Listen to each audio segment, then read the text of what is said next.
in your life. Thank you. Thank you. So welcome back, work group members. We are taking an exciting turn today and we've talked a lot about various possible measures, but today we're going to start narrowing down to the key measures that folks think should be part of the target setting and the accountability as we go forward. This doesn't mean that any measures that we do not include are not going to be tracked, but we are starting to sort of narrow our focus.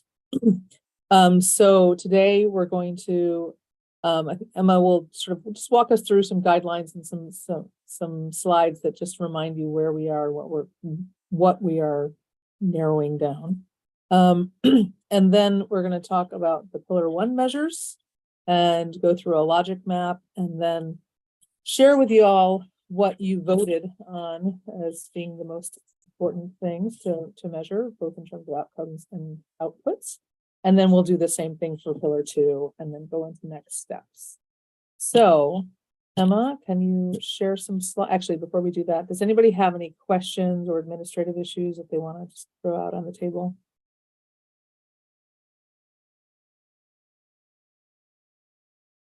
Nope. All right, Emma, can you share your screen and remind us our parameters and what we're doing here?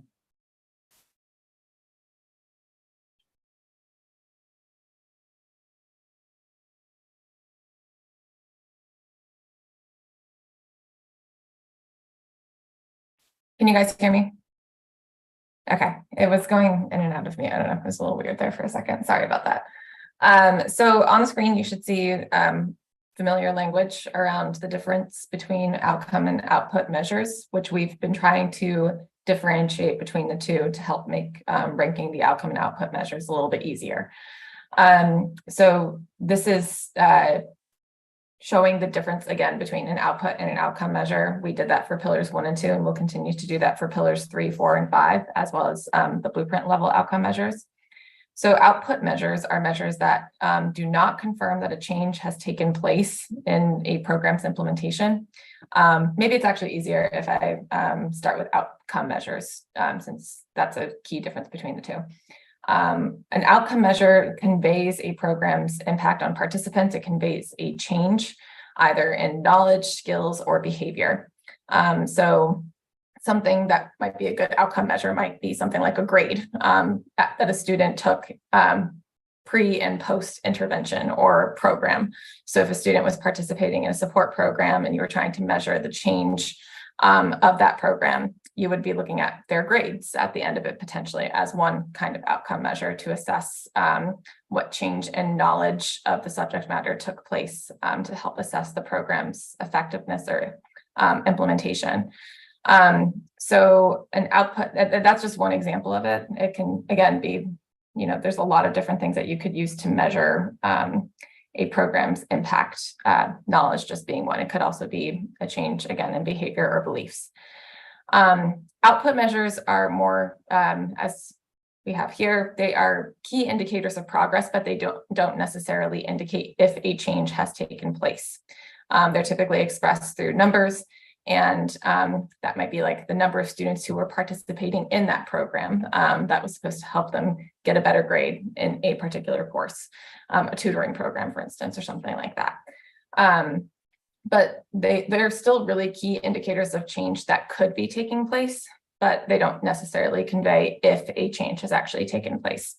So we wanted to leave space for both of these in the final set of output and outcome measures that were brought to the board for their approval and inclusion in the Blueprint Comprehensive Plan, because there's just this acknowledgement, and we'll get to this in a second, that not all outcome measures will necessarily be evident right away. And we need to also see what those other key indicators of progress are over time to see how the program's being implemented and what that progress looks like. So I'm going to pause there. Does anybody have any questions about the difference between output and outcome measures before we move on to the next slide?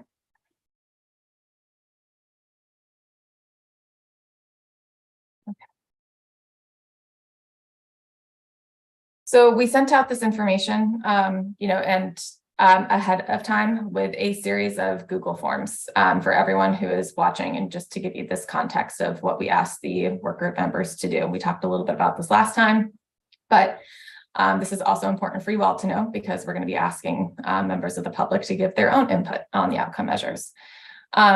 So for today's conversation, we wanted to ask the work group members to select up to 5 output measures and 5 outcome measures. That means up to, they didn't have to select 5, that the AIB will set targets for and publicly monitor progress towards reaching those targets.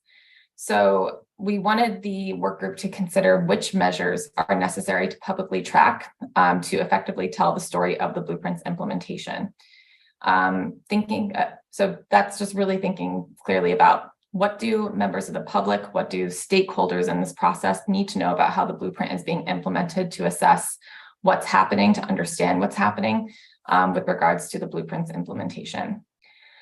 So there are a set of measures that the work group will be, again, bringing to their thoughts and ideas to the board, and that the board will include in the blueprint comprehensive plan that will be assessed publicly. That doesn't mean that, just because an output or outcome measure was not identified as a priority, that it will not be tracked.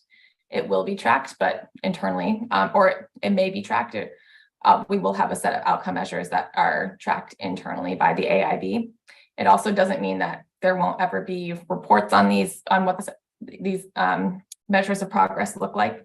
But that these are the ones that are going to be publicly tracked consistently for now by the AIB. It also doesn't mean that, and this is, other key things to know here, that the measures are just permanent. They can actually be traded out or swapped out as time goes on, or the AIB might decide over time that other measures are more necessary to measure than the ones that the work group decided on. So they can be updated over time. And that is just one thing that we wanted everyone to keep in mind, that this isn't the end all be all. That's what I was looking for earlier. These can be updated. The other things to keep in mind based off this conversation, I shared this with a few people who came to office hours last week to talk about the outcome measures, but this is just a reminder that the work group is consensus driven. So if we weren't, we might ask everyone to just tell us, what are your top output and outcome measures? We would look at the results and say, okay, we're good. We got everything we need, bringing it to the AIB. But we all know that this isn't how this work group works. We wanted this to help generate conversation, and the work group is consensus driven. So it's not like we're going to be, voting on measures and saying this is exactly what you should do. We're providing this information to the AIB, in terms of why the work group said, why more members of the work group said that these outcome measures should be prioritized. But that doesn't mean that we're completely ignoring the ones that did not receive the highest votes. We will still be presenting information from anything that comes from this conversation to the AIB. So that's just one thing to keep in mind. So I think that covered pretty much everything. We noted before that some measures might be slow to show progress or may even appear to be moving backwards initially. For instance, the number of students identified for interventions or supports in the short term, we imagine that number will increase over time. But one of the goals of the blueprint is that, or one of the pieces of the vision of the blueprint when it's fully implemented is that fewer students would need support the further that they get on in their education. But it makes sense that initially a higher number of students would be identified for intervention. So those are some of the things to keep in mind as we are setting targets, especially moving forward. But just one thing to keep in mind with this process. Does anybody have any questions about these guidelines? Any notes that we presented before we get into a debrief of the voting that took place on the pillar outcome measures? I can't see the chat, so if anybody, okay. Doesn't look like anything's been added, so I think we're good. Okay, I'm gonna actually pass this over to Jackie. Jackie, I think you're gonna revisit the Pillar 1 logic map And I can switch screens to the Miro app if you would like, if that's easier for you, or we can work from this one, whichever one is best. I mean, this is fine. The only thing that's not on it is there's a timeline section on the bottom of this. But this is something we shared with the outcome measures group last time we met. Emma asked me to just update everyone about it, just because we made some minor updates here. Just to point out to you, one is we added I think it's the third green on this chart, but there's a new box in the corner for assumptions. Because we thought it might be important in thinking through the logic of this to point out that the logic of this pillar sort of rests on an assumption that young children and families will also have access to high quality and affordable childcare and health services in the state, because we're concerned that that's actually a key part of making sure that children are kindergarten ready.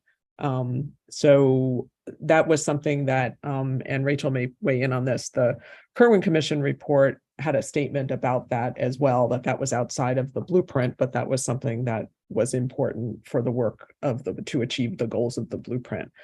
Jackie, before you yes. go on, can you just get a clarification on that? Part of the activities that are being funded are to create more affordable, high quality childcare and health services.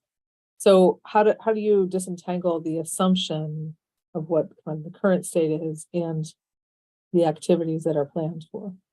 I mean, we may need some more language here, but I don't think the blueprint is fully addressing the area of expanding and raising quality of childcare for children 0 to 3.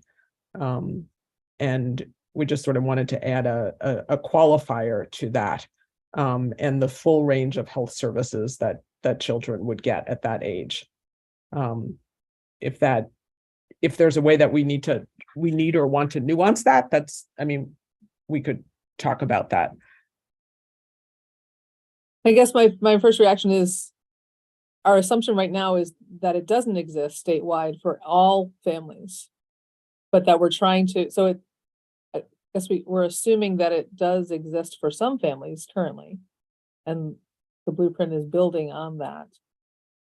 And I'm not right. I wasn't there for the conversation when this was brought up amongst the commission, so I'm not sure if I completely understand the thought. Right. There's a question in the chat about assumption, expectation, or aspiration, and that may be something we may want to consider, because I don't think. I mean, as you were saying, I don't think that is fully provided at this point. So there's an assumption or an expectation or an aspiration that will actually happen as well, because we understand that that's a key part of actually reaching the goal of this pillar. And we may want to think about the language of assumption. Yeah, I think this is a good point. Yeah. The other piece in here, just to that was updated from last time, is reflecting the conversation that Emma just had about thinking about what we're doing, looking at outputs and outcomes. The box the lighter green box that focuses on the data that AIB will be tracking in this pillar, sort of use that as a frame to divide up the types of data that we would be that AIB would need to track, and that is both data for measuring the actual outcome measures and other kinds of data that AIB would want to measure for this pillar. And I think the rest of it is what it was when we talked about it before.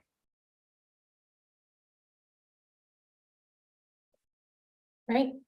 Shmoya, do you have a question?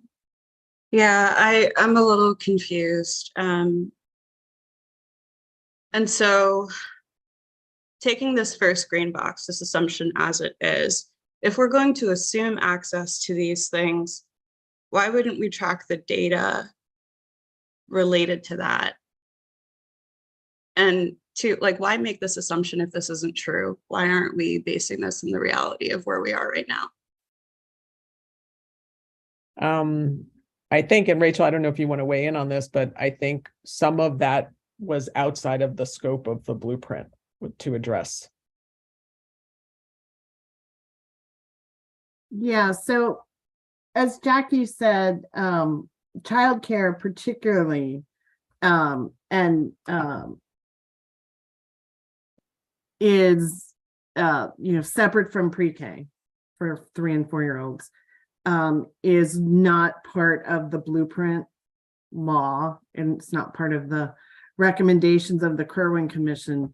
But the commission did say that having high quality childcare for young children was important, was critical, but that it was be outside of the blueprint.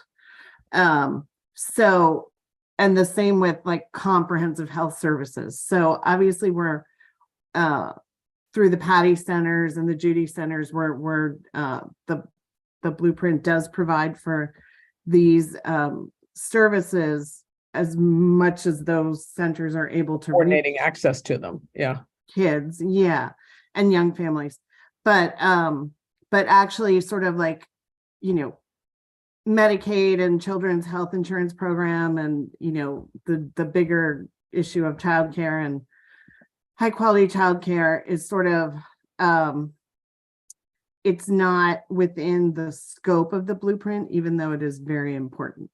So maybe to Dr. Tolson's point, I don't know what the right words are for that box. Maybe assumptions is the wrong word, but essentially that the blueprint is addressing, it has the scope that it has, and just making clear that what isn't in that scope is, again, while very important, high quality childcare and comprehensive health services for all families with young children. So it really is just about the logic of the blueprint, not making any other statement. Thanks for that explanation. I know like there are going to be a lot of questions that continue to come up about like what it really does mean to faithfully implement the blueprint. I wonder, one, whether there's any language in the law that like gives the AIB that ability to engage with other agencies that may not be explicitly listed in the law, but are necessary either for the purposes of like collecting data on things that we may not have control over.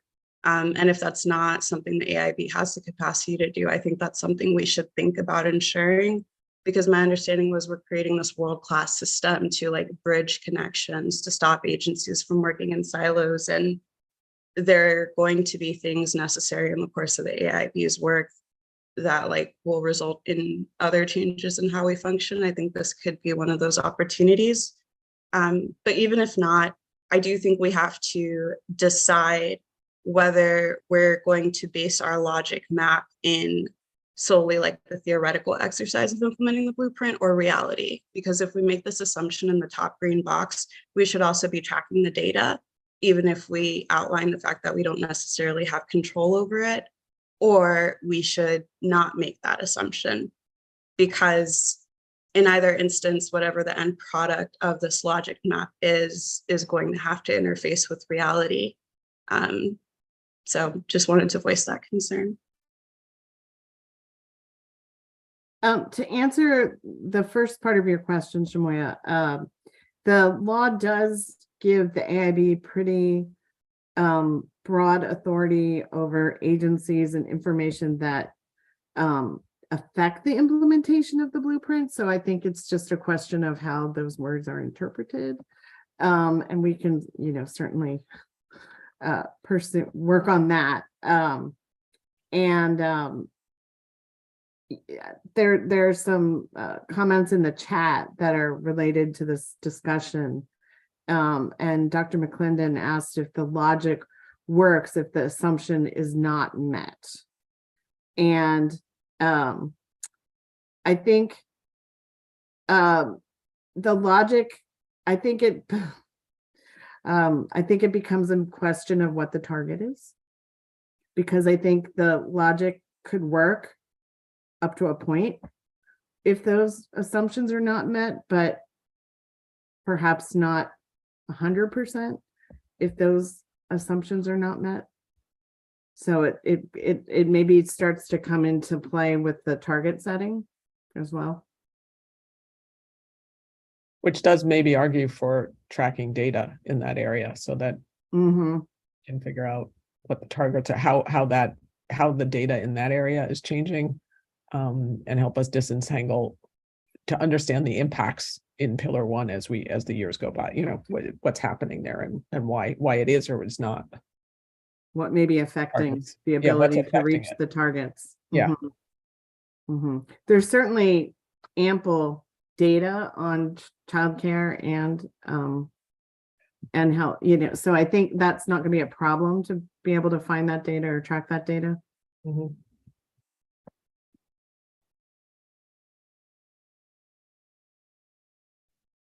Any other questions about the logic map? And Shamoya, thank you for raising that. That was clearly a really good consideration and question about how this all fits together.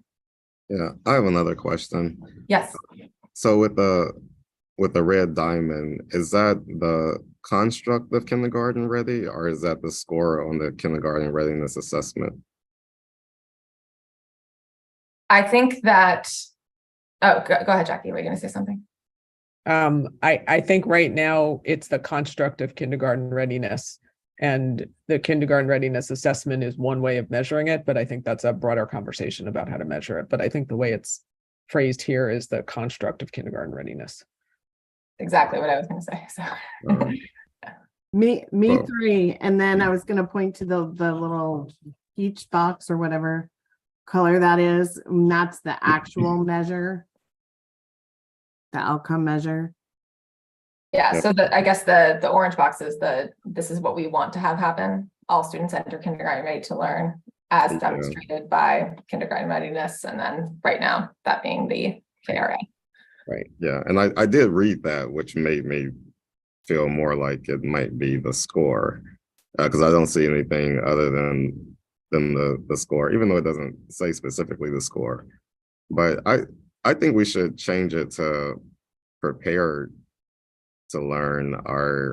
I think a lot of people will look at this because we've been talking about the kindergarten readiness assessment. We've used it in our outcomes.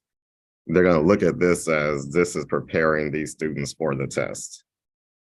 And they're going to look at it as an objective of all students should score ready on this assessment, when that's never been done ever in this nation. That you've ever had a district that's come even close to that. Is normally you have 50% of the students. And we've already talked about whether or not if a student doesn't score on it, are they actually not ready? So I mean, prepared maybe is a different word than prepared, but I think if we make the language of that so similar to the assessment that we're using, it's going to get construed as such, and there may be some ways that people interpret this or even act on it as preparing students to pass the tests. Are there other, I mean, another approach to it is to think about other data we want to monitor for kindergarten. I guess, is it the issue of how to measure kindergarten readiness, or whether they should be ready or prepared to be ready? Like, so it's the language readiness because of the readiness assessment. Yeah, I think when if you say kindergarten ready and you're using a kindergarten readiness assessment, then people will make that connection. And I don't think there's anything here that's going to lead them not to. So I think if we said kindergarten prepared to learn, then Right. Okay. people may not make that association.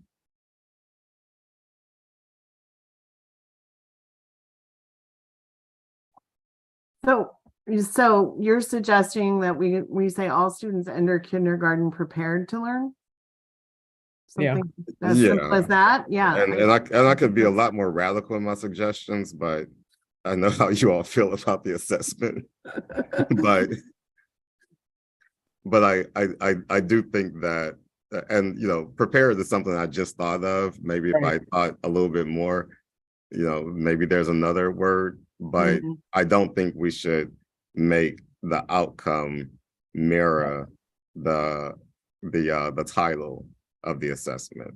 And we may also want to think about what other data we can monitor to see if children are prepared to learn, so that it's Right. not just about the one assessment. Yeah. Mhm. I And we like that. the list. Gilda, did you want to say something? Yeah, so Jackie pretty much said what I was about to say, which is that yes, I think what you were getting at, Ivory, is that there's multiple data points, right? Mhm. And so I think if maybe they have, if the wording isn't changed enough, then maybe the thing would be if we say student readiness measured, for example, by, and then you have in parentheses a few different things, so that it's not just that one assessment. That might help with that, right? What do you Yeah, think? that would help. And I mean, I would suggest we do both. I still think that if you have kindergarten ready there, you have some other assessments in there, but you still have the title assessment. I think I don't think we should have a title assessment when it comes to kindergarten ready. Or kindergarten preparedness. We actually have to start changing our everyday language. Thank you. And Joe, did you want to say something before we move on to the measures? I know we're kind of digging into the metrics a lot now, too, but just before we get into the actual back to the measures, we can. Yeah, just wanted to clarify this lime green box in relation to the work that we're doing currently. So is my understanding correct that lime green box will change based on the discussions and where I guess this group recommends that we land and ultimately what the AIB adopts? Yeah, but I think the lime green box may include both the data that you need to track the outcome measures and other kinds of data that you might want to track. We were trying to just make this be the kind of data you want to track fully. So encompassing the data that's tracked internally by the AIB, Jackie, as well as the data that really tells the story of how the blueprint is progressing with regards to Pillar 1 implementation activities. Both of those, right? Yeah.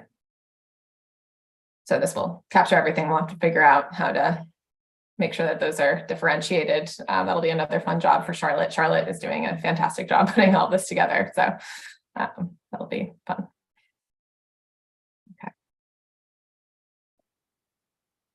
Okay, I think we can move on to the next slide, which identifies the Pillar 1 output and Pillar 1 outcome measures that you all saw in your Google Forms. So this is the same thing that, again, in the Google Forms in this slide deck that we sent in advance. And as a reminder, the goal was to identify up to 5 outcome and output measures. 5 output measures and 5 outcome measures, and rank them in order of priority. So the ones that we found or that we're seen as most important would be ranked first to least important ranked 5th. And then, of course, there would be a couple left over here since there were 7 outcome measures and 7 output measures. You'll see that I added some stars here by data that either there is no current data source for, or that there, and that's actually more for Pillar 2, since there's so much of Pillar 2 that hasn't been implemented yet with regards to the career ladder, or where there was some uncertainty about data availability and ex officio members.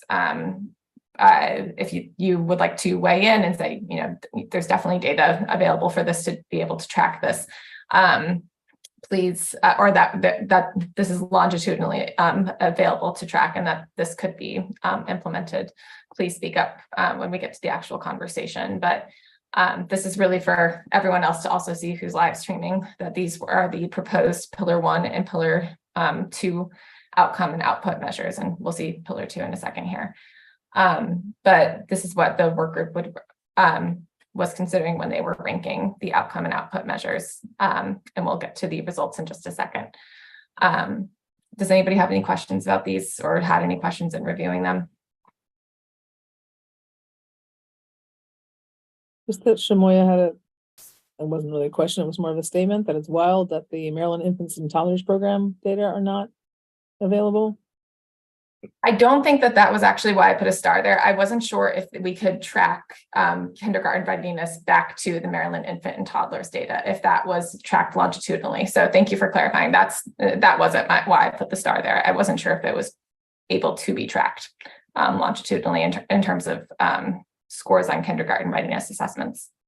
Actually, for the MLDS folks in the room, is the Maryland Infants and Toddlers Program data in that data system? No, not currently. Thanks.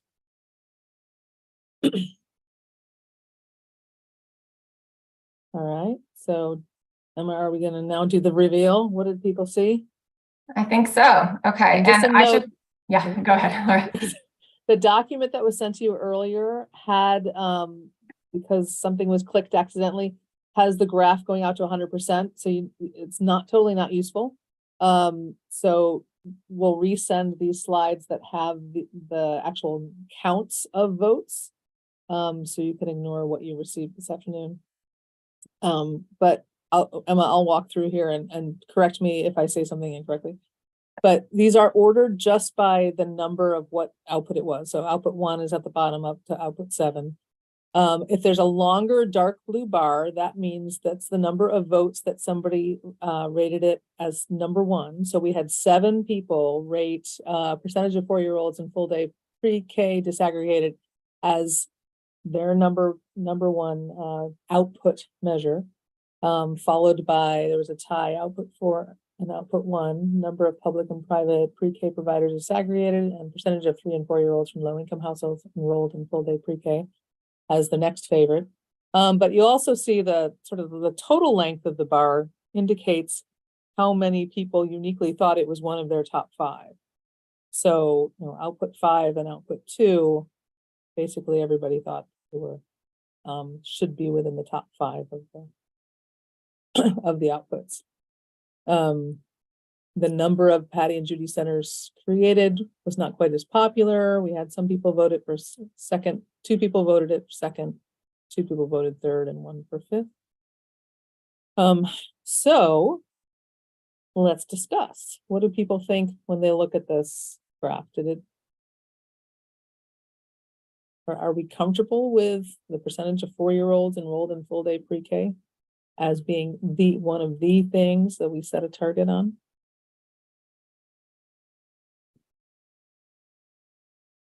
Yeah, I am.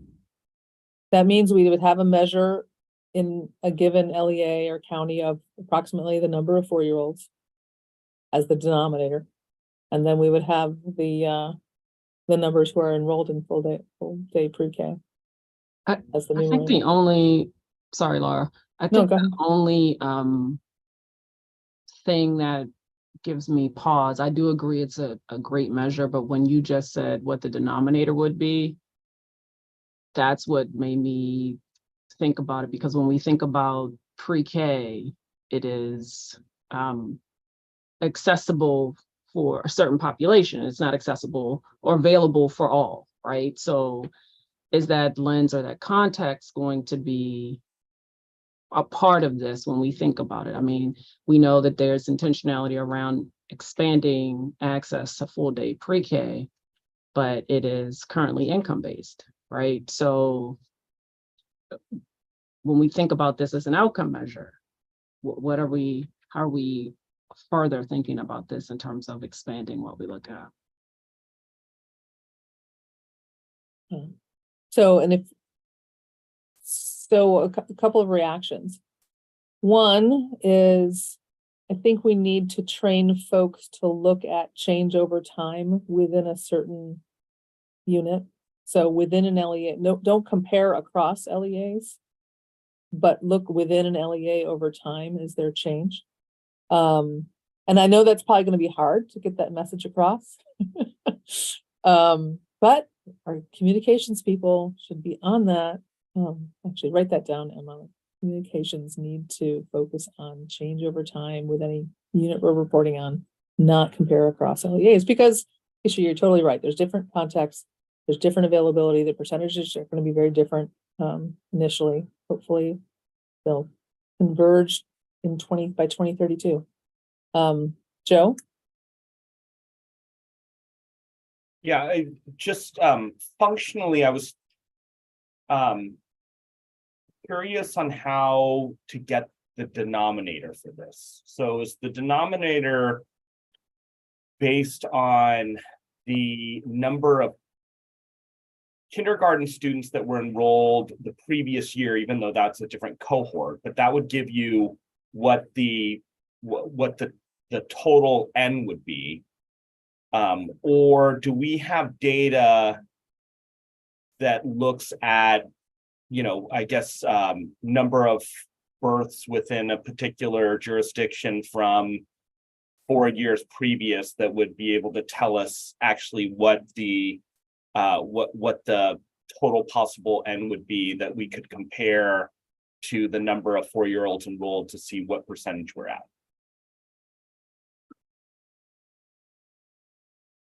Good questions. Shamoya had a comment in the chat about working with local health departments. Yeah, there will be ways to estimate it. One way certainly is to look at the number of 5-year-olds and approximate, well, there's probably about that many 4-year-olds. It will be an approximation, but I think we should lean on demographers to when we start talking about coming up with the specific measure. Yeah, Rachel? I was just gonna say, I mean, the state planning department does do statewide and County? by LEA, by county projections of population.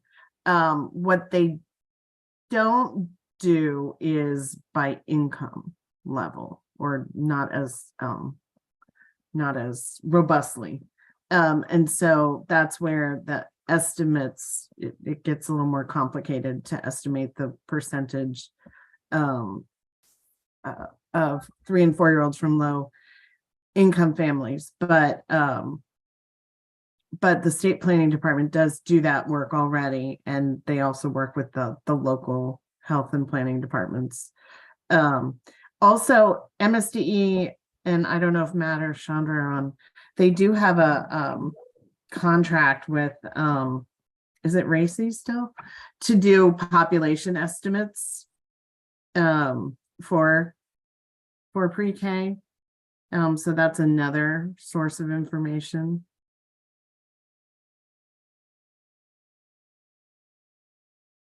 I think the trickier thing may be the disaggregation. Yeah.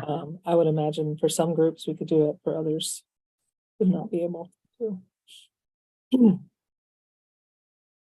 All right, so what about output number 1, percentage of 3 and 4-year-olds from low income households enroll in full day pre-K segregated? So this differs from the last one we just talked about by 2 things. One includes 3-year-olds. Second, has the low income, the denominator, and would only be low income. As Rachel just said, that would be harder to get. Doesn't mean we shouldn't do it. But what are the thoughts? If you had to choose, well, I sort of chose. If we had to choose one of these, because they're measuring a similar thing, right? Having access and enrolling in full day pre-K.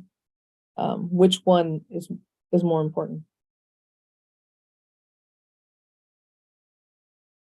I think that might depend on our measuring purpose, because I could see like accessibility, just making sure that folks have the option regardless of uptake is very important.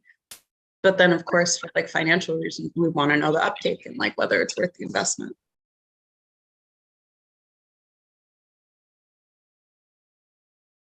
Are All right, those two be combined?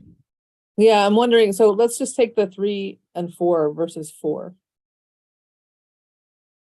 What's the argument to only look at 4-year-olds instead of 3 and 4-year-olds? So if I could just, I think the distinction here is the first one is low income percentage of 3 and 4-year-olds from low-income families, whereas the second one is just the overall Right. percentage of 4-year-olds who are enrolled. Right. And we have both of those are goals of the blueprint. We want to reach all the low income, as many as we can, and then we also want to enroll as many of total 4-year-olds in full day. Joe? Yeah, I mean, I feel like I would even untangle this a little bit. And I know the exercise wasn't to go through and modify the outputs, but I think the output 2, if it's disaggregated, we would have the number of low income students that were impacted. But I think really for me, the key part of output 1 is actually the percentage of low income 3-year-olds that are enrolled in pre-K 3 is, I think, the measure that I would be, I personally would be interested in, along with, output that in combination with output 2 covers, the how close we are to enrolling all of our low income 3-year-olds and all of our 3s and all of our 4-year-olds, regardless of income level.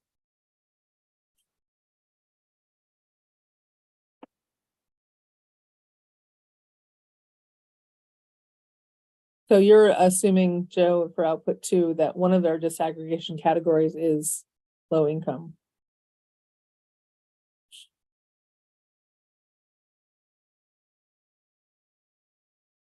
I think that makes sense because that's strict alignment with the requirements and intent of this first pillar.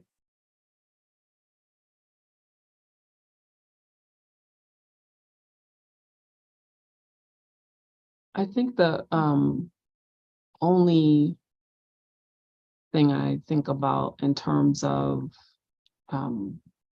having a denominator of all, and I do like the idea of the disaggregation in terms of students identified as low income.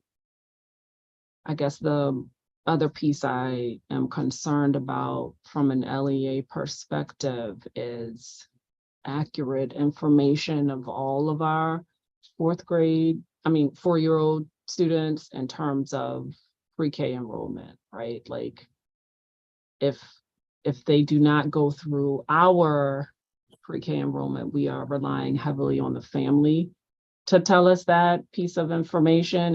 And that's the only thing I just want to throw out there in terms of what is the consistent source across all LEAs around that, because that's going to make it a bit challenging for those who are not in a pre-K program that the LEA has that information for. Can you talk a little bit about how private providers provide information to you or not? So I'm thinking about our process in our district, and I'll definitely have to get back and find that information, but I'm thinking back to our kindergarten enrollment process. And so we ask families, was your child in a pre-K program? And we have that information. I'll definitely have to check with our head of our pre-K. Oh, thank you, Rachel. So I guess if it's a requirement, so I think about my child who did a home pre-K, right? I don't know to what extent she shared that information with the district, right? Like I that's the one thing I think about, that consistency of the private, and I hear you in terms of the requirement to share that information, but that's the one thing that I would want to consider as we think about what that denominator will be when we think about this as an outcome. Will be interesting if there's any districts who sort of match up their data that they get from kindergarten orientation with what was reported about the child's attendance in pre-K programs the prior year. Let's see. All right, I know I'm feeling Emma looking at her watch. Let's go to the other really long bar. So nobody chose this as a first rank, but everybody seemed to have wanted to measure this in some way. The number of families served by Patty and Judy centers disaggregated. Number of families served by Patty and Judy centers. So this is not, which is one of the lower rated ones, was the number of Patty and Judy centers created. That did not seem to be as highly valued as the number of families served. People see that? Okay. We'd have to figure out a mechanism to grab that data. Rachel? I was gonna say Gilda has her hand up. Oh, thank you, Gilda. So the way I looked at that was that if you're looking at the number of families served, if there were more centers, then you would have initially, most likely more families. So that's why I was looking at the outcome being more. I valued that one more than the how many centers were created, because I felt like that was, would have a correlation between one and the other. Mm-hmm.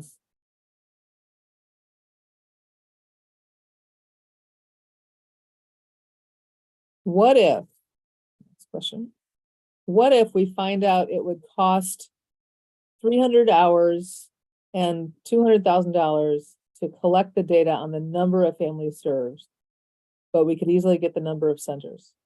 What would your reaction to that be? That's not the way forward.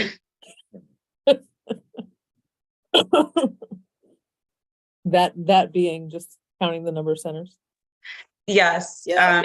It's already required in the law, right? So, and I also don't know what that gets us in terms of actually looking at contributions to outcomes. All right, so is there anybody who wants to argue that output 6 is more important than output 5? The number of centers is more important than the number of families served?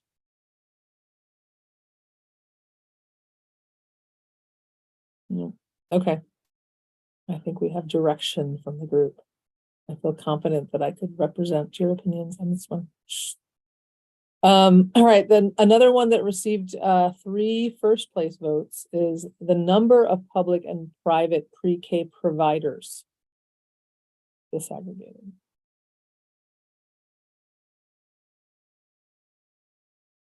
So we're already measuring number of kiddos who are served in pre-K. Do we also need a measure of the number of public and private pre-K providers?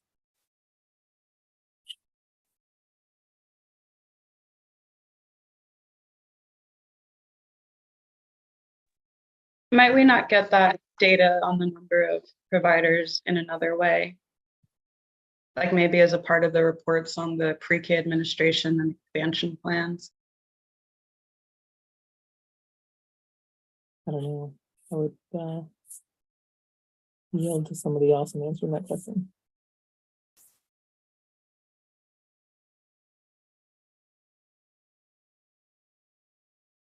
Rachel? I mean, we're gonna have to collect that data and monitor it no matter what, because one of the requirements in the blueprint is that ultimately 50% of the providers are public and 50% are private. So, there's gonna have to be data to back up whether that percentage is being achieved or not. So, I mean, whether it ends up on this list or not, it's definitely something we're gonna have to monitor.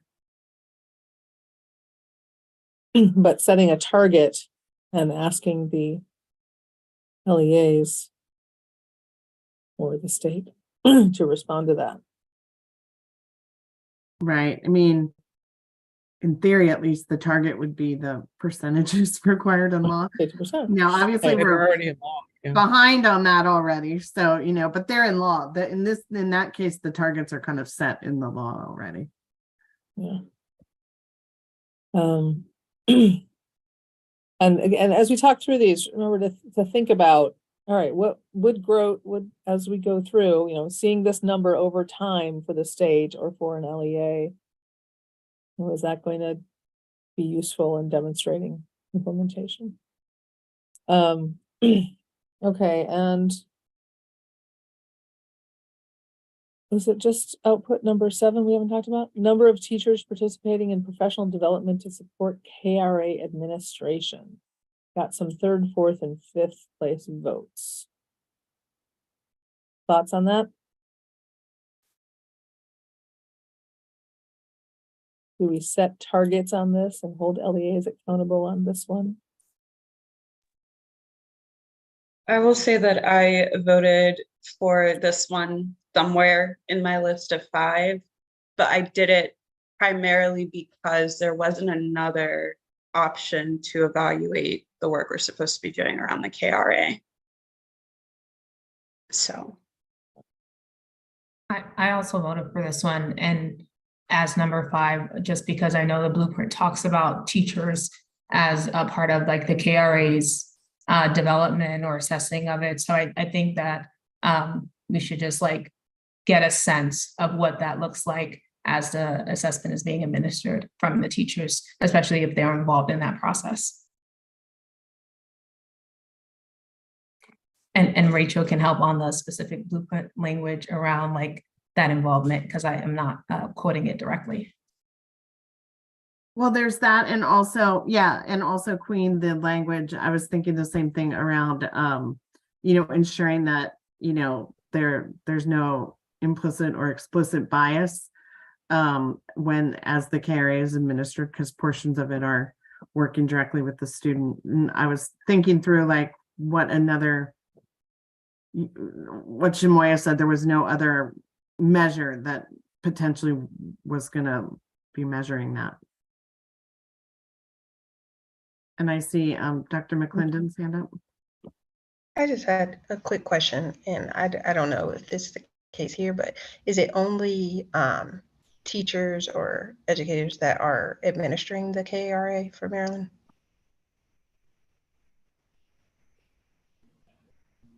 Yes, Rachel? Yes, Yeah. yes, as far as I know, yes. Because it's done within the classroom. Right, by the classroom teacher.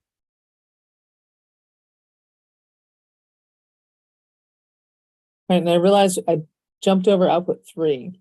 The percentage of pre-K providers participating in available financial incentives / support programs. Somebody gave it a 1st place vote.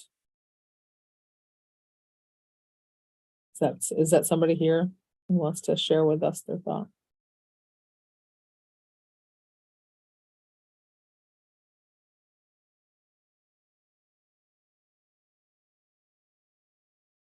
Well, I didn't vote, but I think it might be seen as a leading indicator of whether providers are taking advantage of the incentives that are available to become accredited, or for their staff to have the proper certification to be able to participate in the publicly funded program.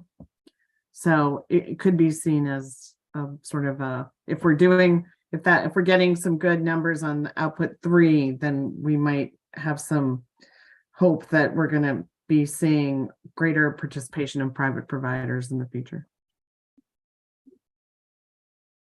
And how are we measuring that? Would that be through a survey? Well, the financial incentive programs are run by MSDE, so they should be able to report the number of providers who are participating and receiving the support. And these are voluntary opportunities for pre-K providers.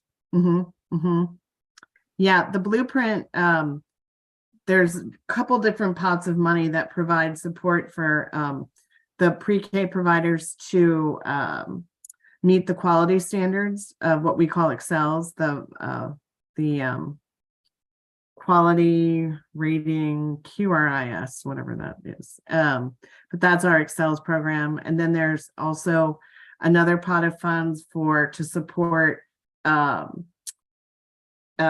tuition reimbursement and fee reimbursement for certification or meeting the requirements of being a teaching assistant or a certified teacher. And there's also, I think, I don't know if it's another bucket, but there's also funding for professional development for staff.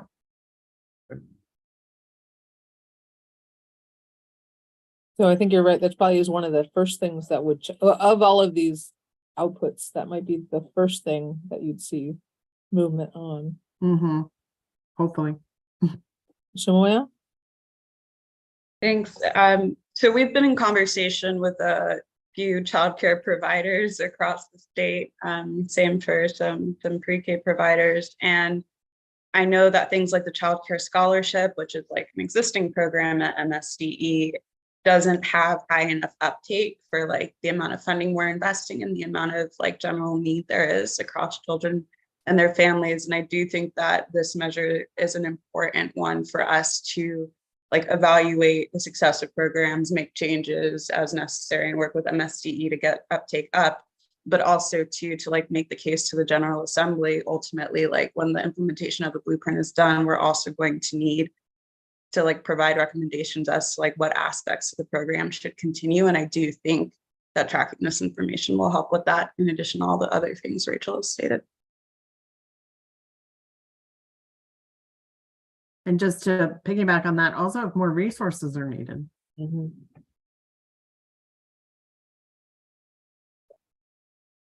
So if we're trying to trim down, we have outputs 1, 2, 3, and 4 all have to do with student enrollment and service in pre-K settings. We had to get rid of one of them. Which one would you want to get rid of?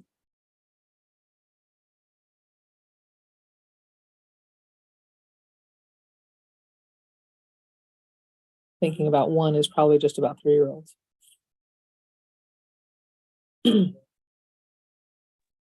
I put this earlier in the comments, but can't output 4 just be included in the disaggregation that's done with output 1 and 2?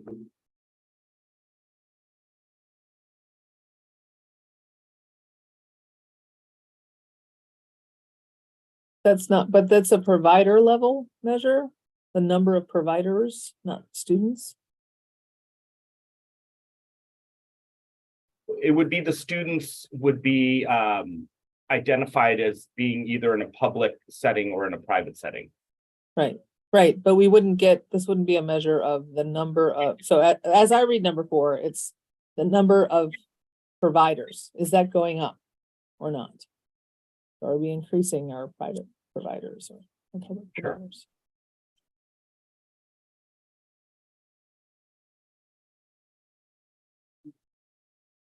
But, and again, remember, we'll still be collecting these data and looking at them, but not necessarily setting targets on them.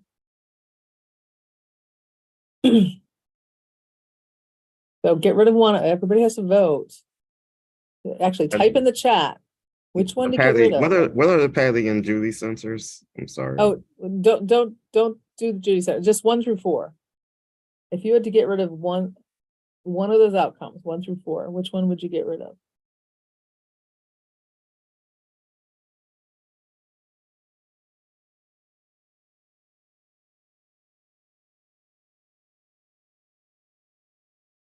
We can't measure everything.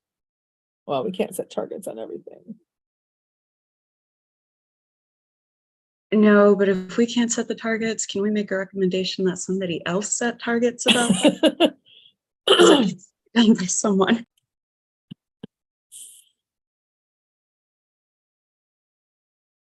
All right, there's only a few votes, but they all seem to be on number 3.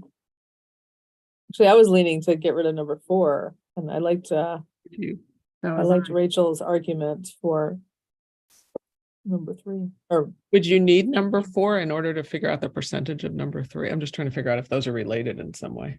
yeah, I think number 4 we would know because we're collecting data from those. So we Yeah. have those units, but the question is, are we setting targets on Yeah. the number of them to be created? To exist.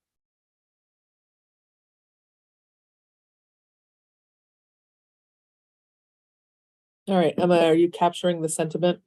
Because I know we're already 10 minutes over and we haven't even started the outcomes yet. Yeah, we also have quite a few for pillar 2. So yeah, I I think know. I got the I think I have the general sentiment though. Okay, all right, Yeah. so Yeah. these are counts of things. Now we're gonna go look at the outcomes on the next slide. Okay.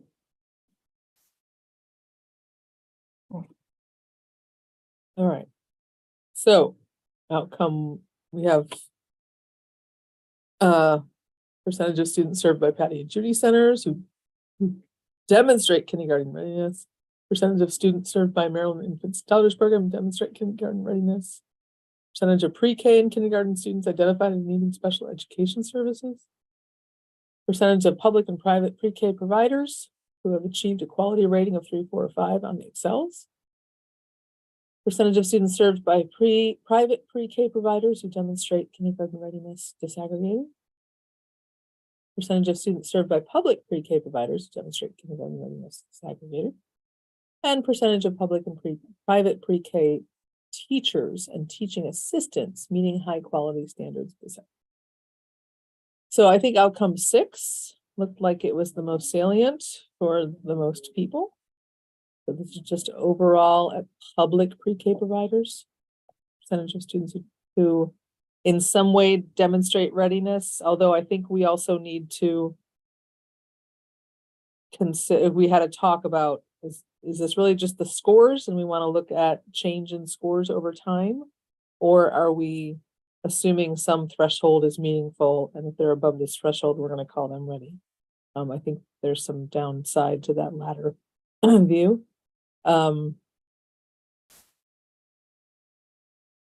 That's to be worked out, but something about all students who are in public schools who are prepared for success in kindergarten as measured by some arbitrary threshold.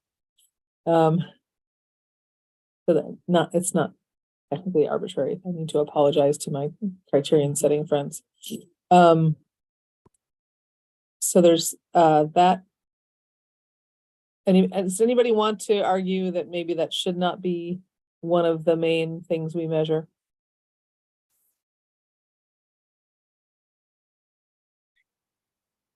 And this is public and not both public and private. Okay. Served by public pre-K providers. Is there an argument to combine these, public and private? So all students in kindergarten? Yeah. Yeah. Makes sense. Well, actually, if we combine it, it's all students served who attended pre-K, whether public or private. Or should it just be all students, period? Regardless of whether they attended pre-K. Reporting. We already get that.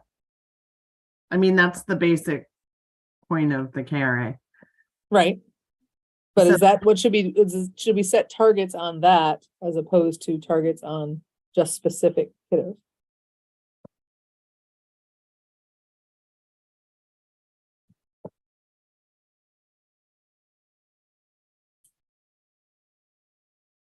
I would say we should probably only set targets on the things that we know implementation is going to address in this instance, since we already have that data available through the KRA about what the entire sphere looks like. So Shamoy, you're making the argument that this should just be the subset of students who attended pre-K as a 4-year-old? Everything up until the 4-year-old, just students who attended pre-K, because the question was like, do we expand what we're looking at to just like all students? So we capture children who did not attend public or private pre-K. And then since it sounded like Rachel said we have that information based on the KRA, then we should just consolidate these measures for public and private into the same. Right. So what if a child attended pre-K as year 3, as a 3-year-old, and then didn't as a 4-year-old? I would want to know what happened with their pre-K 3 experience. So that sounds bad. All right, so you're making an argument for when we get down to defining this, it's they were in pre-K either year 3 or year 4.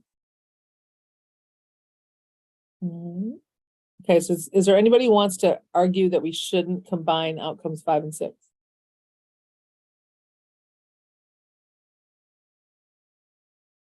And actually, if we consider, I mean, the part of the blueprint was we have to report by provider, right? So if we consider it a combined, we still, one of the disaggregation points is private or public, right? Yeah, I think it's gonna come out in the disaggregation anyway. Exactly. Okay. All right, so 5 and 6 combined. All right. Let's drop down to the outcome 1, because that was the next most popular. Percentage of students served by Patty and Judy centers who demonstrate kindergarten readiness disaggregated.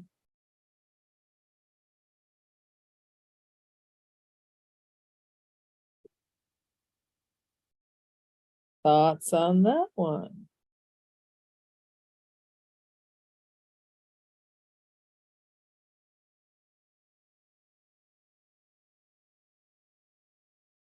Natasha, can you talk more about your success? Does that mean success, we've nailed one, or success? Just thinking like percentage of students served by Patty and Judy centers who demonstrate kindergarten success. Like if there's a way to think about they are preparedness successful because of their experience and not that they're ready according to the KRA. Because if they're doing something that makes the student successful that's not captured in the KRA, how will we know that? So you're just reframing, I guess. Yeah, reframing it. And I think Dr. Cholson had also put up here who are prepared for success in kindergarten. So we could just reword all those. And we can certainly do that. But just to state the obvious, I don't think we have any proposed outcome measures to measure success, prepared for success in kindergarten that are not the KRA right now. Unless we look at retention. Although, I mean, I think we had talked about retention and there just wasn't that much going on at that level. Yeah. Retention in grades, or repeat. Thank you. Sorry, not like college retention. No. I was having trouble with that. Okay. And then what about attendance? Because they at that age, you may have some students that attend every day, and then other students who miss 20 days or more. Is attendance a marker of preparedness for kindergarten, or is it more about sort of life situations?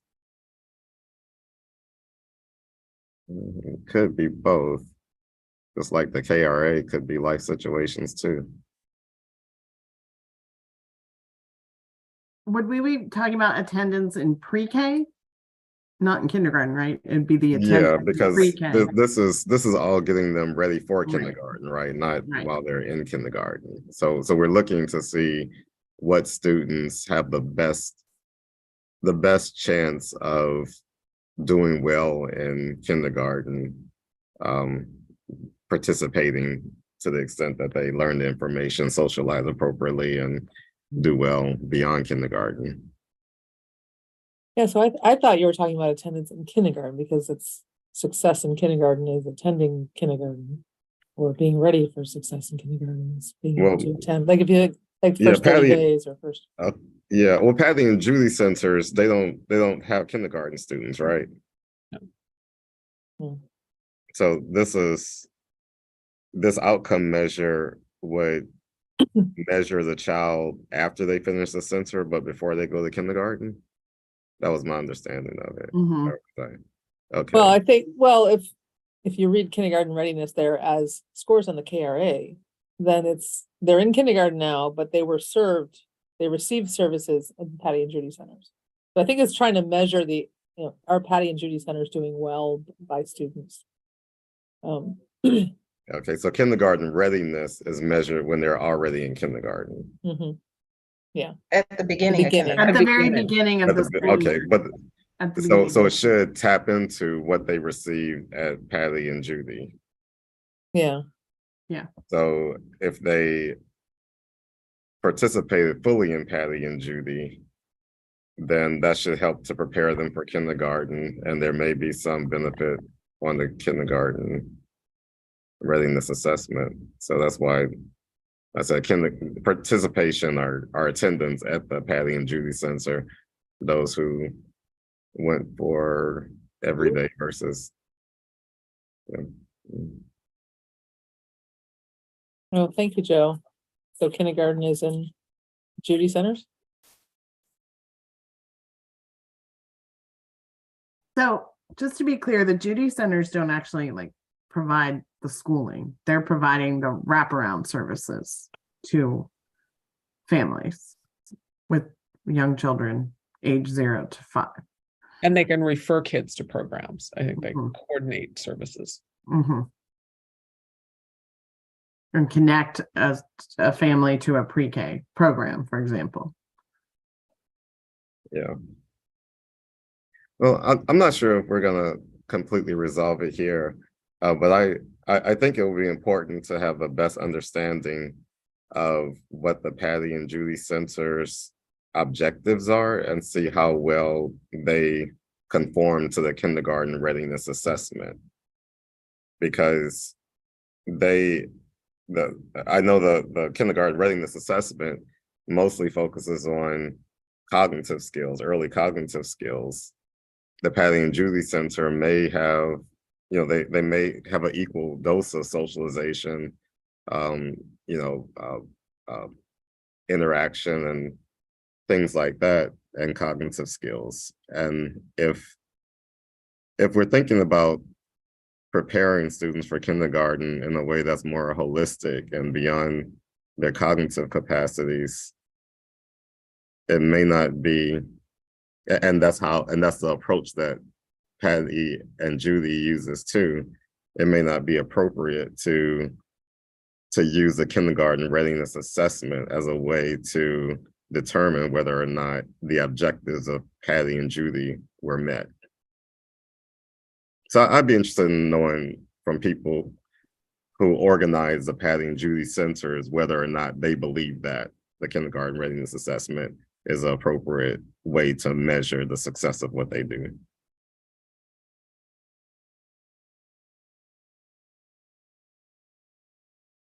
I don't know if we have the right people in the room to answer that question.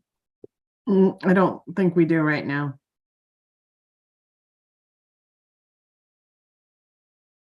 All right, so have that note, Emma. Yeah, I think maybe if I know that that's a very good point that Rachel made in terms of the kindergarten readiness assessment is the only thing that we're using right now. But I think if understanding whether or not the children are prepared to be successful in kindergarten, if that's what we really want, I think that should be the outcome. And then we can figure out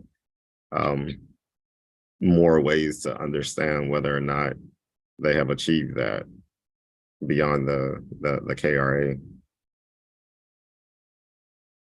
And no, I agree. And I do just want to add, I think the KRA, it includes social, emotional observation. It's not just cognitive. So I don't think that's right. It may not go as far as we would like, but it isn't just cognitive.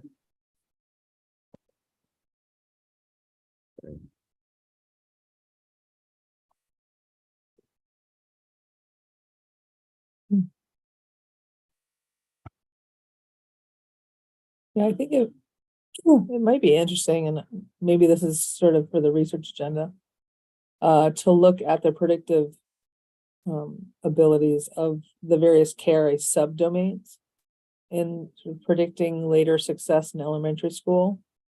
That maybe it's the social emotional more than the cognitive, or we could maybe target a change the target to be, instead of the overall KRA, maybe one subdomain. But I think we'd have to work with MSDE on that. Yeah, I was just looking, it has 4 domains. Yeah, social, language and literacy, mathematics, and physical well-being and motor development. Sounds like we're on the same website. Exactly. All right, Emma is glaring at me. Okay, so let me switch over to the next most popular is outcome 4. Percentage of public and private pre-K providers who have achieved a quality rating level of 3, 4, or 5 on the Maryland Excels.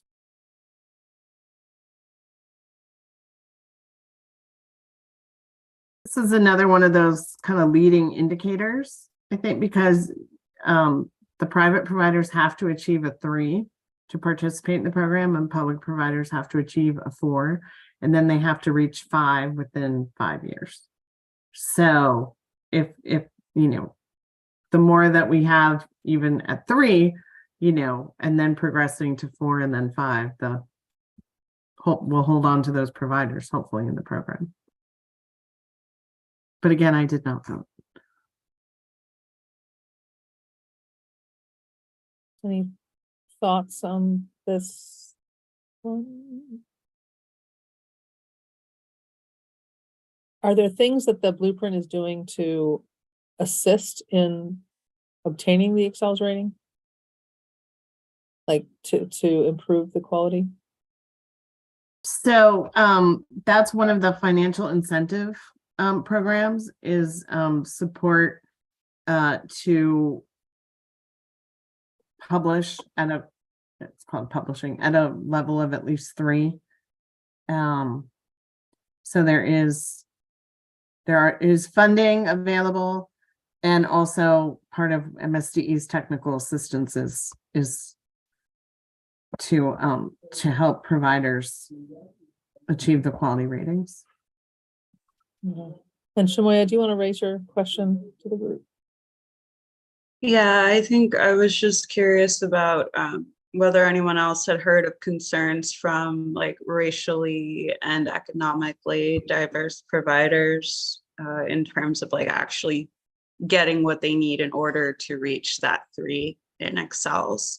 I'm wondering about how equitable the Excel system is in and of itself. Shamoya, are you aware of any anecdotal statements from people about it? Yes, but I admittedly like have been hearing those concerns since like 2017. And so I haven't had recent conversations about Excels, which is why I'm looking for a bit of support here. Okay. All right. So Emma, can you make sure that's written down? We'll look into that.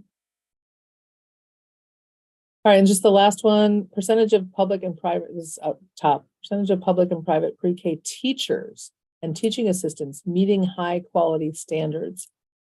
Disaggregated. Let me know disaggregated by what? At the teacher level? It could be by type of provider, it could be by race or ethnicity or gender. As some examples.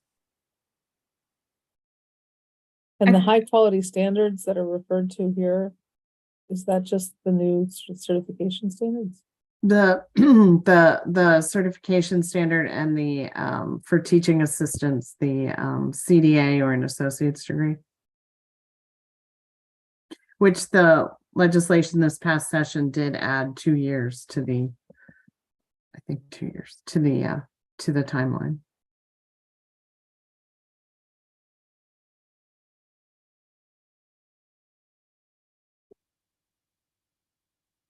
So I probably was one of the people who voted for this just because this was the only one that was really about the workforce in terms of having sufficient workforce. I don't know if I kind of felt like I wanted not a percentage, but I just wanted a total number or something that indicated that we were growing the workforce itself. That's where I landed.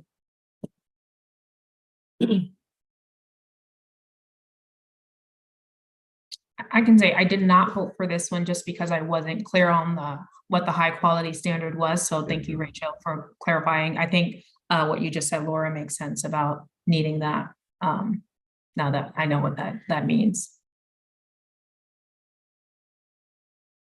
And I felt like this kind of would be assumed in outcome 4, since it does seem like when I talk to childcare providers, their biggest challenge is their biggest challenge in getting to level 3 of Excels is getting their educators certified. So, getting, like, to me, embedded outcome 7 is embedded in getting more private providers to level 3 in Excels.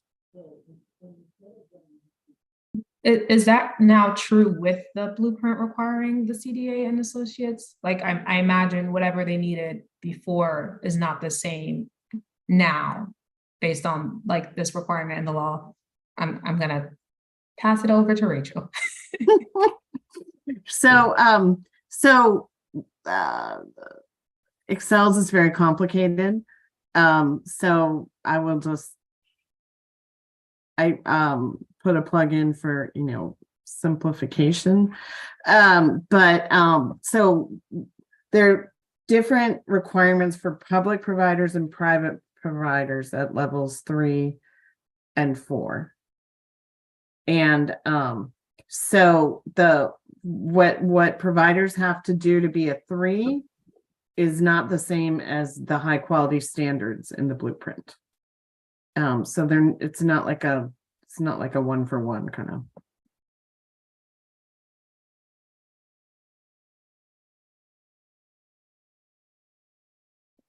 But oh, sorry. No, go ahead. Oh, I was gonna say, to Joe's point, Rachel, do you know if like, I guess prior to like now what the blueprint is requiring, if certification attainment of an associate's was part of attaining that level 3 for Excels? Or I don't know if No, Oh. you can be a 3 and not meet those requirements. Okay. You can also be a 4 and not meet those requirements. So it is more required for the 5s.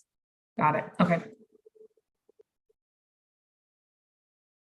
Shamoya, could you said number 7 seems better aligned to the blueprint intent. Yeah, I think if I'm understanding this conversation correctly, then there are like higher standards for the high quality standards of like what teachers and teaching assistants are demonstrating their capacity to do through that certification. I don't necessarily know that like an Excel's measure would get us there. And then I think even the conversation we're having now about like how complex that is, it just feels a bit better aligned to the blueprint to focus on like the conditions and qualifications of educators. But does Excel's also include other things about the learning environment than just the teachers? It does. It has all sorts of facility requirements and instructional requirements. There are many other things embedded in that. I will say that regardless of whether it's a publicly tracked outcome measure, we will be tracking this data because every provider has to, they have to come in at least at a 3 for the privates and get to 5 within 5 years. So we will definitely be monitoring this data regardless of whether it's an outcome measure or not, with a target, which to Shamoya's point, the outcome 7 might, for like the blueprint story, it might be the better aligned outcome. Yeah, I was just to agree with you, I was just going to say, if you're thinking about a publicly understandable outcome, Excel's measure 3 might not be, or 4 is not going to be able to communicate that. No, nothing related to Excel's is going to be easy. Okay, let's I'm only like 35 minutes beyond my deadline here for covering pillar 1. We're gonna shift over to pillar 2, high quality and diverse teachers, since we're sort of talking about teachers right now. So Emma, can you switch to the logic map, and we'll let Jackie walk us through that. Thank you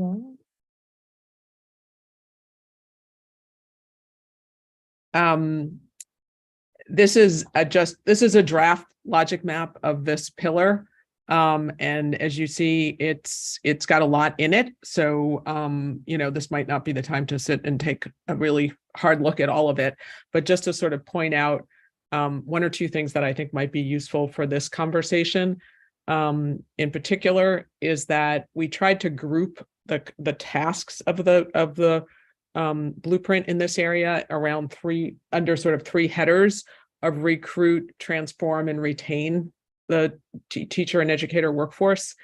And then around the outcome measures, we tried to sort of group the outcome measures around creating a workforce that is diverse, sufficient, and high quality, with those being sort of in the red diamonds, and then trying to line up the outcome measures to map back to those 3 qualities of what we were trying to look for.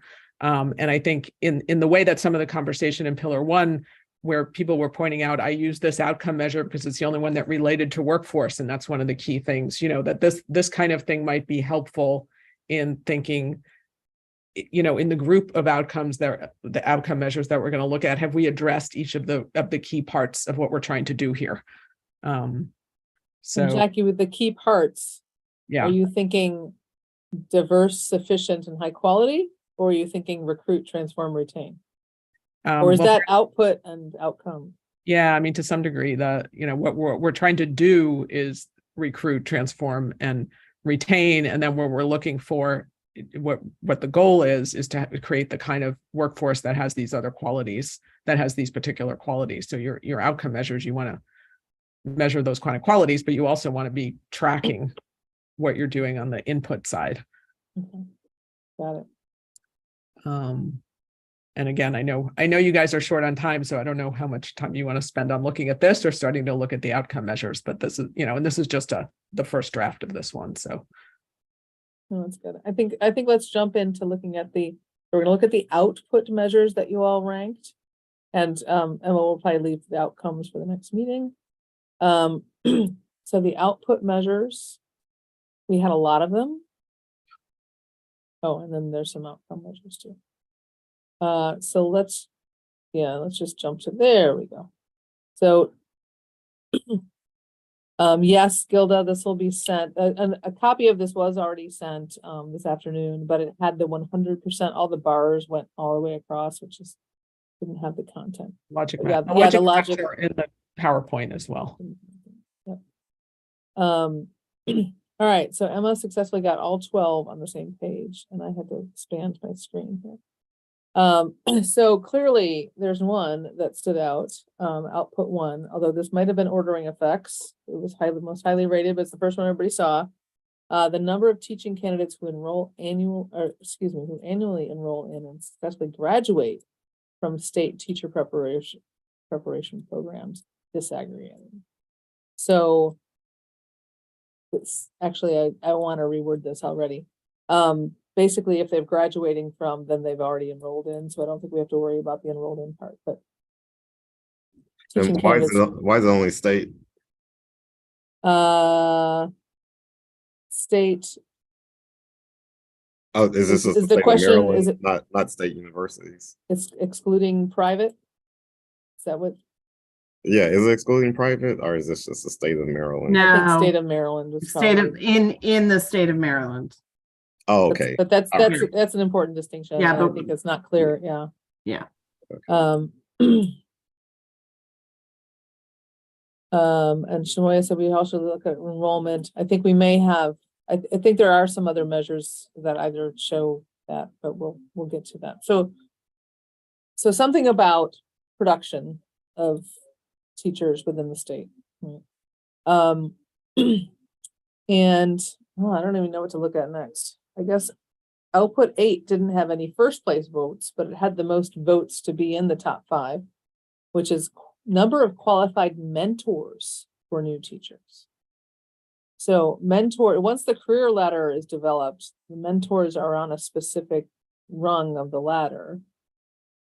I'm not sure where they are before the career ladder is developed, or if they're counted by the LEAs or not.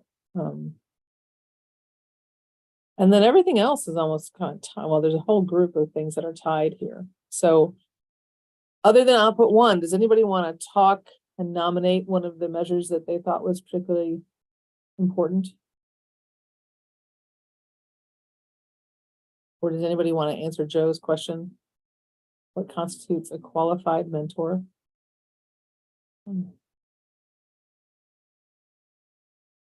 Barbara has clarified what the state programs are.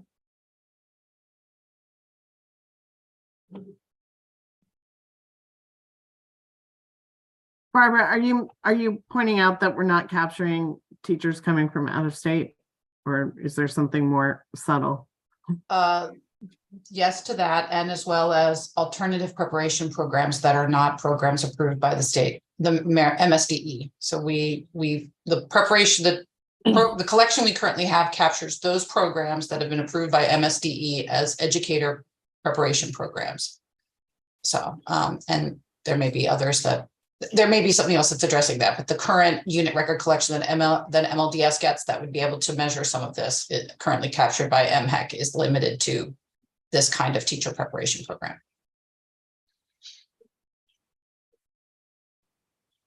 So it is, yes, we can't capture out of state, and yes, it is more nuanced than just that. But just to confirm, for local, when LEAs create alternative programs and MSDE approves them, they are in your data. It's only any programs that aren't approved. Okay. That's correct. Okay. Or if someone were to be prepared, right, in some other alternative pathway that opens up the pathways to teaching that are not recognized by MSDE. Okay.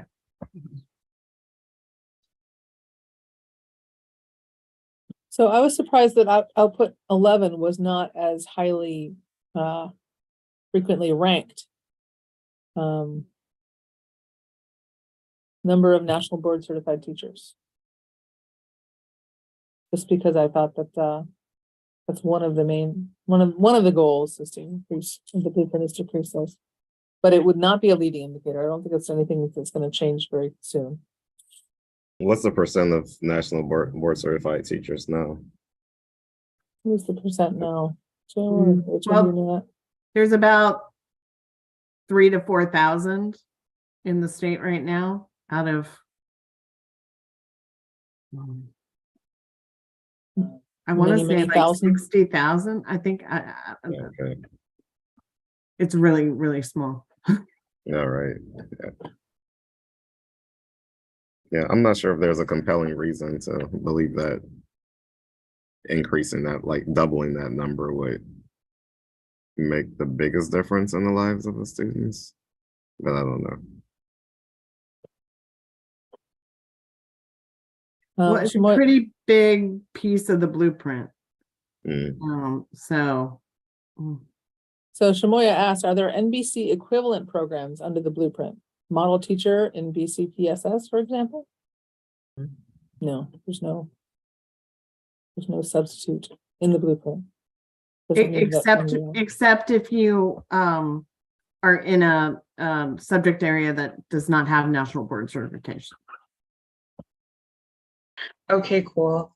And then I wondered maybe if in response to Dr. Tolson's question, whether it's also like the disparities that we see in who ends up becoming national board certified and the data they provided to the Kerwin Commission that resulted in like that lower uptake in importance amongst the group members.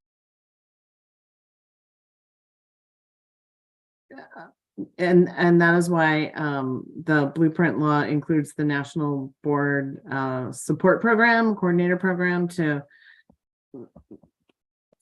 make sure that we do have equitable numbers of teachers pursuing national board across the different genders and races and ethnicity and all that good stuff.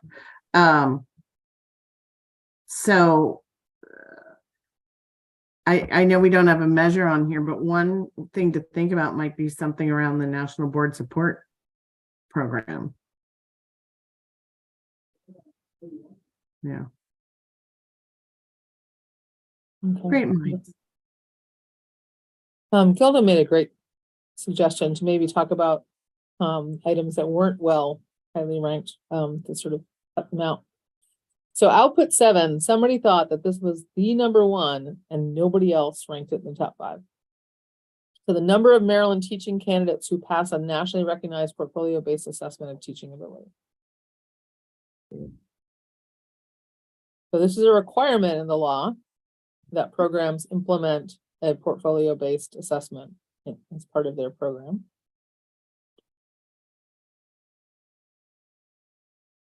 All right. I mean, it could be, all right, it's just going to be 100% because now the programs will train them to do the portfolio-based assessment appropriately.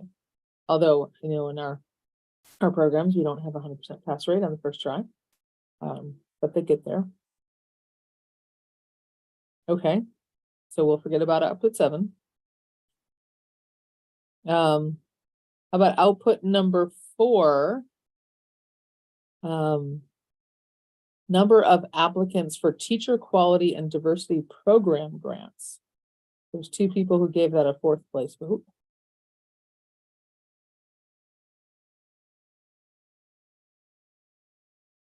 So how many applications are there now for teacher quality and diversity program grant? So this is the first year of the program.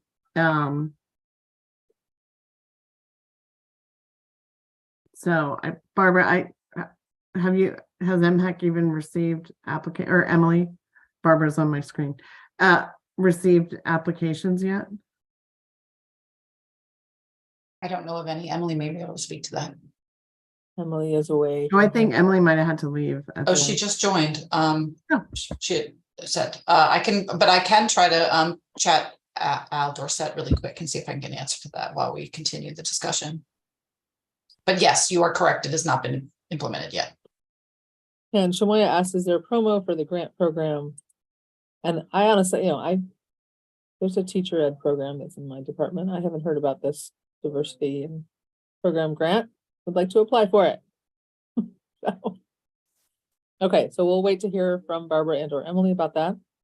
About output number 3, percentage of 3 and 4-year-olds from low income households enrolled in full day pre-K disaggregated. Wait, that's the wrong pillar. I think that's the Good What's grief, the- I'm sorry. Which one was it? I must have made a 3. paste. Thank you. Output 3. 1 second. So it should be number of teaching fellow applicants. That's what I was thinking too, Gilda. But apparently it's being replaced by something. Okay. Teachers. I'm sorry, I'm trying to figure out which one it is, and I'm struggling. Okay. Number, I think maybe it was supposed to be number of effective models of teacher pre-service and in-service programs developed through the teacher quality and diversity program grants. Yeah. I had 4th and 5th votes.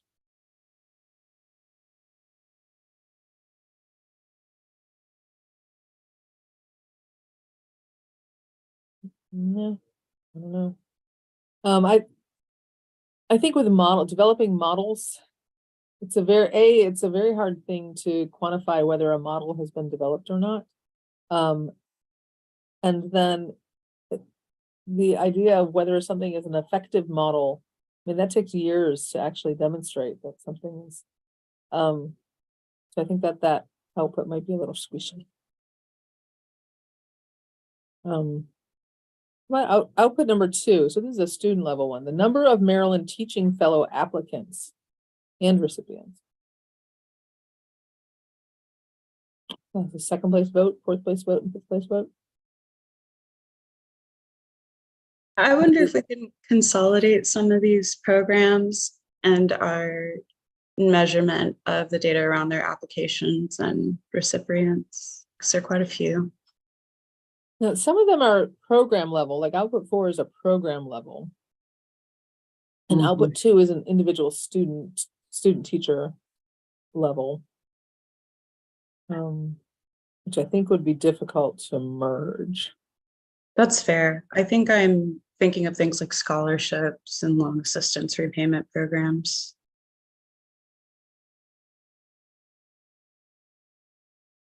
I'm trying to see if there's other ones that are award applications like that. Oh, so output number 5, the number of public school teachers who will complete LARP, which was defined in the chat as being loan assistance repayment program. Yeah. So that would be at the teacher level. One would be in service, and the other would be free service.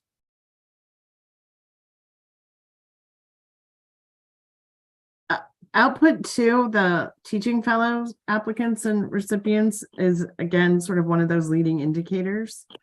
Because, you know, it's going to take a little time to actually get more students into the pipeline and then actually show up in the graduation data and the licensure data, but the number of students who are applying to become, you know, to get a scholarship to become a teacher and then actually receive the award is going to help us to know if we're getting more kids in the pipeline to become teachers. And this is this would be a state level measure. Mhm. It is possible to be disaggregated by type of characteristics of the student. Yes. Potentially, if the question is asked of them. Yes. All right, so we'll keep that one on the possibilities list. But 3, 4, and 7. Not sure about. So output 5, the LARP thing, the loan assistance.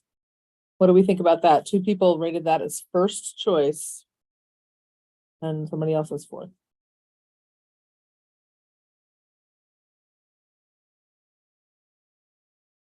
Do we know whether this program just requires completion or if there's a selection process that might rule some applicants out? There are eligibility requirements to receive the LARP. And I will say LARP predates the blueprint. And there are LARPs for teachers, there are LARPs for other fields. So but it predates the blueprint, so it may be less of a if we're sort of focusing on the blueprint story again for these outcome or outputs, I guess.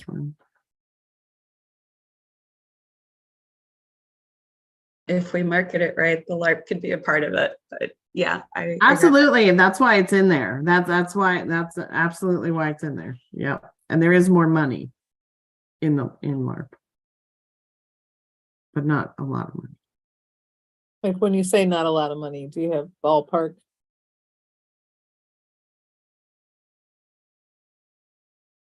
Like, are we expecting this number to really be able to grow a lot, or is it just limited? And that's sort of a question I have about the Maryland Teaching Fellows So the applicants as teaching, well. yeah, okay. So I would say for LARP, no. Teaching fellows, no what? No, there's not a lot of money. Okay. And not like enough to like move the needle necessarily. But for the teaching fellows, it is a big amount of money. It's still a fairly new program that was going to ramp up to $18 million. It started at $2 million in fiscal 20. So it's got a significant increase in mandated funding to help build the teacher pipeline. All right, And well, that I'm was going to move. part of blueprint. I'm going to move my blue vote from outcome 7 down to output 2. Okay. And yeah, yes, it's $2 million for teacher quality and diversity. I think it's 1 million for one part of it and 1 million for the other part of it. Emily, we had a question while you were away about the where is it? Oh, the applicant, teacher quality and diversity program grants. And has that gotten off the ground and is it advertised and whatnot? And I believe so, and I just messaged our grants department to see if and how many applicants we've received. So as soon as I know that, I will certainly share that. But yes, I believe it was released, I want to say this past winter, and has been posted to our website. I don't know when the close date was, so I can share that information. okay, yeah, if you have a link to that program, I'd be interested to see it. Sure, I can put that in the chat. Thank you. So let's go up to, where are we? Oh, I guess the last of the lesser chosen things, output 9, is there had some second place votes. Implementation of high quality induction programs for new teachers.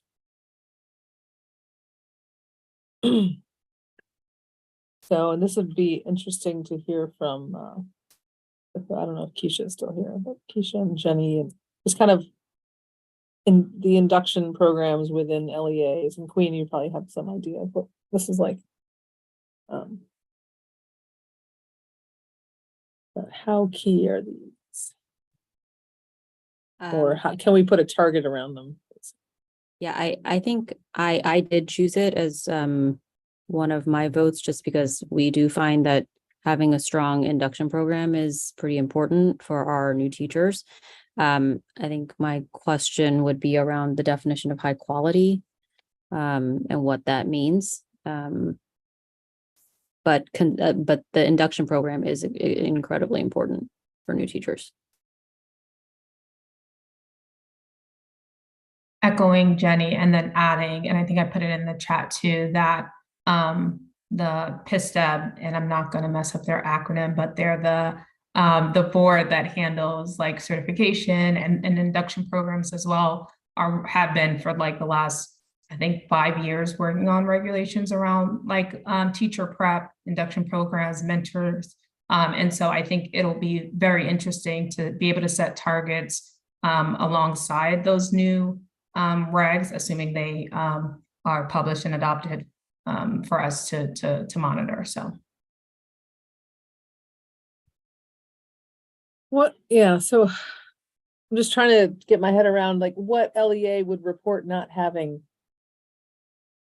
high quality induction programs. Or would this be somebody from the outside going in, and we can have the AIB fake new teachers going in and reporting back on their induction that they received.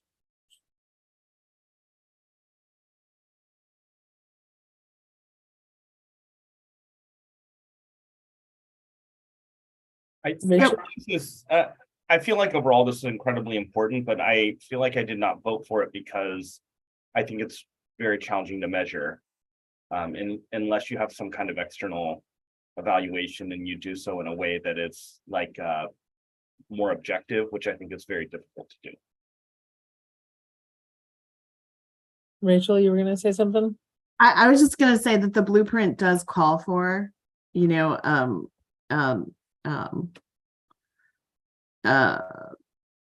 focus on induction programs and making stronger connections, particularly for teachers that came from one of the state teacher prep programs or alternative programs, connecting that into the induction program potentially. So there are some potential additional enhancements to the current induction programs that that the school systems have already. But to Joe's point, I think it's a really good point that I don't know how you would measure that. Well, I mean, I think it can be, but I think we'd have to carefully construct something that would tap into the experiences of the new teachers.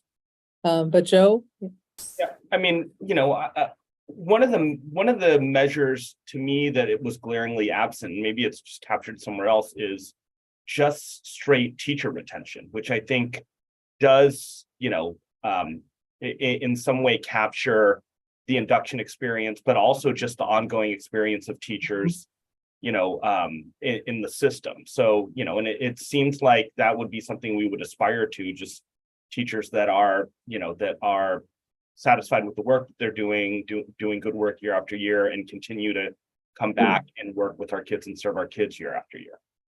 I think that's in the outcome measures. Yes, Oh, it is in the outcome measures because it signifies like a change in behavior for teachers to stay longer versus the output of like, our teachers participating in this. Okay. But that's a good flag though, Joe. Thank you.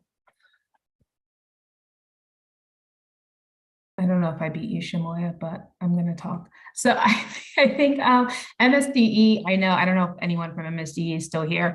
They're also working on guidelines around comprehensive induction programs. And so I imagine they'll like put out some definitions for like what it means to be high quality, and to Laura, your point, like how that's actually being measured.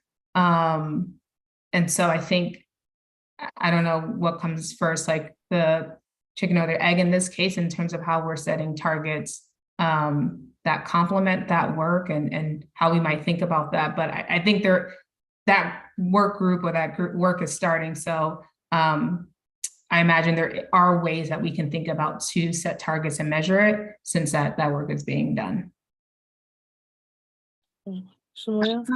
And I'll just add that like a high quality teacher induction program is also a really great retention strategy to further underlie Jenny's point. Like I have been a teacher who had a terrible induction practice. And so I also think that there's a way to, as we're developing programs, just develop a practice to ensure that we are surveying program participants at the end of their experience in the program, so that continuous improvement can occur.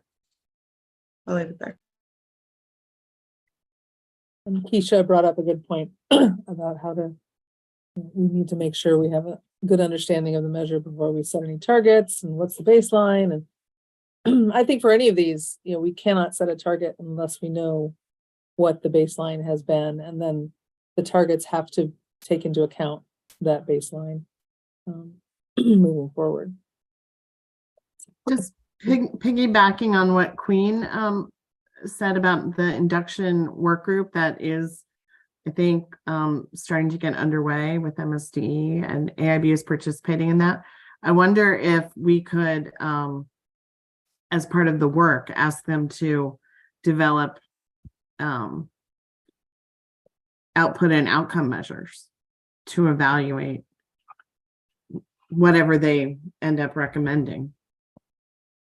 Because we wouldn't be able to have baseline data. To set a target, we would have to have baseline data, and that would be its own undertaking. All right, we are past time. There's a few more we need to talk about, but I don't want to keep you longer than you promised. Thank you for staying here past time. Emma, do you want to wrap up sort of next steps? Sure. And I know that Joe's just going to speak very well. Maybe we can dive into the details of the next steps of the work group at the next meeting, since we're over time. But so I will just, if it's okay, quickly go through these things. So first, we're going to post these same Google Forms that you all completed on our website for public input on the outcome measures. So that the results of those Google Forms will also go to the AIB in identifying the targets that are, or the measures that we will be setting targets for. Then the next meeting is Tuesday, June 6th from 3 to 5. That is also a virtual meeting from 3 to 5. So put that on your calendar, and we will be getting into hopefully pillars 3 and 4, but we are going to have to wrap up pillar 2 at this meeting too. So no worries, very robust conversation, but we'll wrap up the pillar 2 conversation. We have 17 outcome measures for that one. So that's a lot to discuss as well. And then some of you all may have listened to the last public meeting from the AIB. So we just wanted to confirm that the work group will continue on post July 2023 this year. I know that we said that was a possibility in the application, but we just wanted to confirm that the work group will continue. And if you have questions about participation, or if you have concerns about your participation, please feel free to reach out to me. We know that that is longer than was originally intended. And if you weren't anticipating that and think that there might be some issues with participation, please reach out to me and let me know. So we definitely want to make this as easy as possible for everyone and appreciate all of your involvement. And I think that that's it. Does anybody have any lingering last questions, anything pressing before we close out?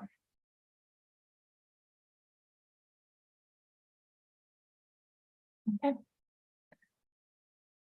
All right. Thank you all. Thank you. And again, happy